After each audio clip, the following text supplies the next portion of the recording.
This episode of Rockin' Motors is brought to you by Cigarette Racing Team, the American offshore legend, and Anatomy Apparel, the future of active fashion.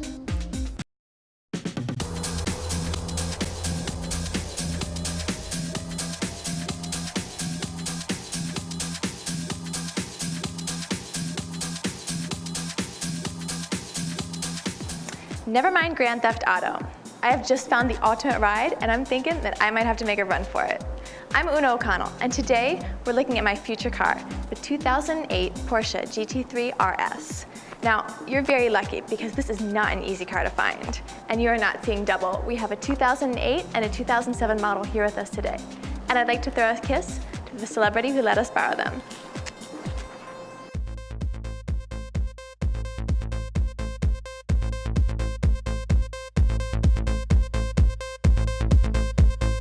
Now, let's talk business. I should just end the show right here, because if you're not in love already, you deserve to drive your mom's minivan for the rest of your life. Now boys, this is not a sports car, it is a race car. Porsche Motorsport developed this race car for road use, but it is fully race ready, as in it is compliant with the official FIA, NGT, and ACO regulations. Now, the GT3 RS, RS stands for Rennsport, which means motorsports in German, is slightly wider than its little brother, the 911 GT3, and it's a little bit lighter at 3,031 pounds. This is due to the carbon fiber hood and the rear wing.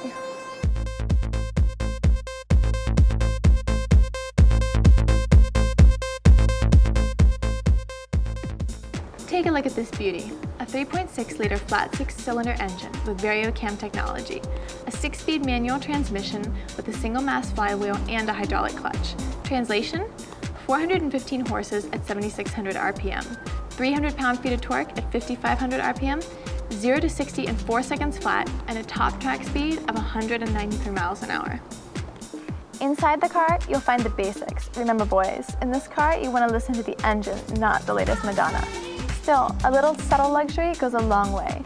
The leather sport seats meld you with the machine, and the RS logos remind you where you are, although it's not like you're going to need it.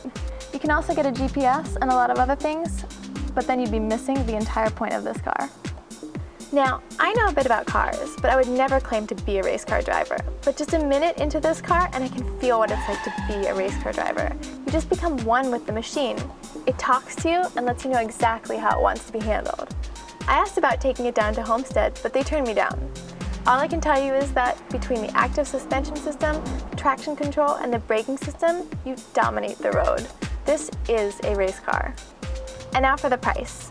Never mind the price. These are pre-sold to A-list celebrities and auto pros, and from what we hear, they even fight each other for the right of ownership. If you could find one for sale, you'd pay about $126,000. But remember, this could be your ticket to Daytona. This is Una O'Connell, and I'm rocking out of here.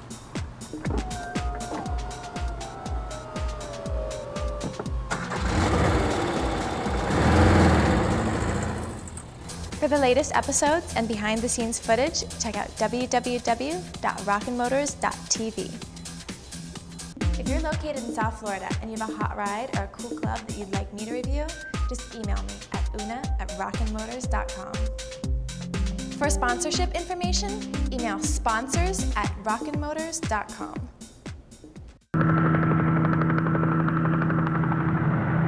You're high above California's Mojave Desert. You're watching the end of an unusual test of Super Shell gasoline, a mileage test that began more than 3 miles back. Each of those 10 cars started with exactly the same volume of gasoline. The 5 dark cars got gasoline we blended just like Super Shell, but without one of its 9 working ingredients, without platformate, Super Shell's mileage booster. The 5 white cars got exactly the same amount of Super Shell with platformate. The engines are as identical as engines can be. The cars started together, accelerated to 50, and have held that speed ever since. The cars have traveled over 4 miles. Now, look.